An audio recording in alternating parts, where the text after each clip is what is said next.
New York میں وزیر اعظم شہباز شریف کی امریکی صدر جو بائیڈن سے ملاقات، ایک دوسرے کے لیے نیک خواہشات کا اظہار۔ ملاقات امریکی صدر کے عشائیے میں ہوئی۔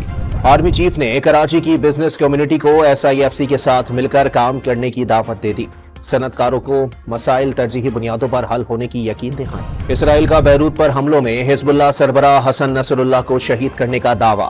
حزب اللہ یا لبنانی حکام کی جانب سے تاحال تصدیق نہیں کی گئی۔ لبنان میں حسن نصر اللہ کی مبینہ شہادت کے بعد صورتحال مزید کشیدہ ہونے کا خدشہ۔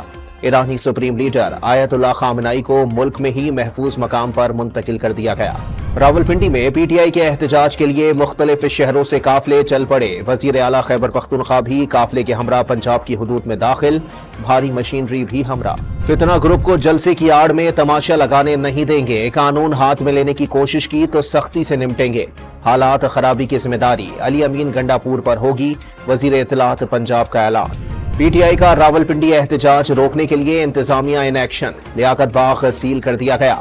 جڑواں شہروں میں جگہ جگہ کنٹینرز رکھ دیے گئے، موبائل فون سروس بھی متاثر۔ پنجاب پولیس کی حسن ابدال کے قریب برہان پل پر PTI قافلوں پر شیلنگ۔